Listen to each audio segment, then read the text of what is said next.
Ranking Member, Resident Commissioner Pedrisi, for allowing me to participate today.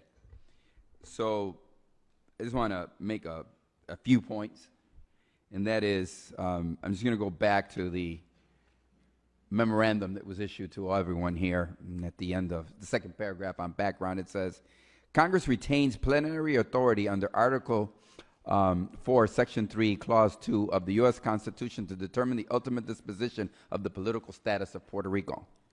The fact is that the Congress of the United States retains plenary powers over everything in Puerto Rico, not just the status of Puerto Rico, and that is fundamentally what should be at issue too at this hearing, because you can't resolve one without the other. You want to take the government of Puerto Rico that doesn't control how merchandise is brought in or out, because the Jones Act says we must use the U.S. Merchant Marines. We're not going to discuss that here today, tomorrow, or any time between now and March 31st, yet the consumers in Puerto Rico need. You want to talk about economic development? How do you have economic development if your energy is outlandishly expensive? And if you don't invest in making sure that you have a clear water supply in a tropical island? So look, there's a lot of things, but fundamentally, let's deal with one thing, because the background statement doesn't say it. Why don't we just all come to the conclusion, which I'm sure Mr. Pedrisi agrees as the resident commissioner of Puerto Rico. Puerto Rico is a colony of the United States of America. Puerto Rico is war booty from the war in 1898. It wasn't, I mean, how does Puerto Rico become part of the United States of America? It wasn't like the Puerto Ricans all got together one day, held a convention, and said, would you allow us? No.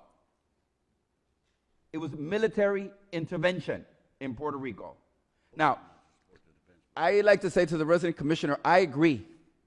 And I'm going to fight with you to maintain some sense of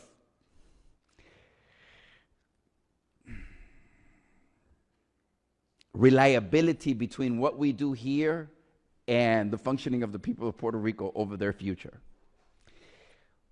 But I fear that we might be trying to make a distinction without a difference. In that the truth is that we don't control in Puerto Rico any of the basic things. We don't control who comes to the island or who leaves the island, because that's controlled by the federal government. Our court system? No, you simply appeal to the Supreme Court. I mean, you simply to a federal court and the Supreme Court of the United States and the laws that we pass here. So when people say, oh, the people of Puerto Rico, they're responsible for everything that happened bad there and they need to take responsibility, no. The Congress of the United States has to assume responsibility over Puerto Rico, because we have, as is stated here, plenary powers over the people of Puerto Rico. Why are we having this hearing here? And why aren't they having it in Puerto Rico? Because they can't have it there, because they don't have those plenary powers. So look, I'm concerned about senior citizens, Mr. Mayor, and I'm hopeful that the Franklin Fund has diversified their funds to the point, because I don't want you to make it sound like the only thing in that fund are Puerto Rican bonds, because they're not. I checked before I came to this hearing.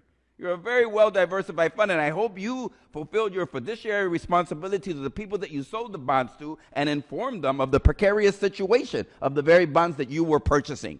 So don't put on us the responsibility of something that you sold to senior citizens, okay? Make sure that you understand that you too have a responsibility as the market in the United States of America. So I just want to say, look, everything is different in Puerto Rico.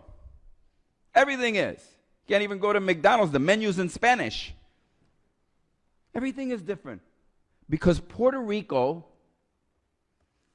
belongs to, but is not a part of, the United States of America. And I'm not saying that. That's what the Supreme Court of the United States of America has stated. Puerto Rico is a colony of the United States. There's no way around it. Otherwise, we would not be here.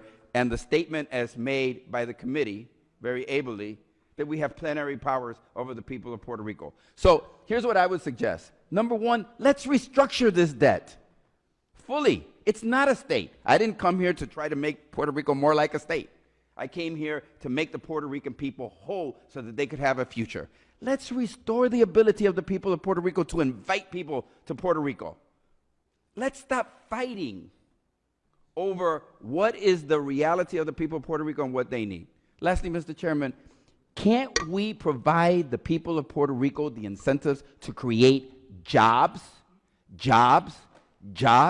economic activity, instead of expansion of more welfare programs in Puerto Rico? What we need is jobs so the people of Puerto Rico can use their intelligence. Because when the people of Puerto Rico leave and vanish from that island to come to the United States of America, guess what they do? They come here to work because they're bright, intelligent people. Let the Congress of the United States take the heel off the people of Puerto Rico and let them live prosperly. Let them have the economic development that they so deserve. Thank you very much, Mr. Chairman, and thank you for having these hearings. I look for a resolution by March the 31st of this year, as Speaker Ryan has so promised.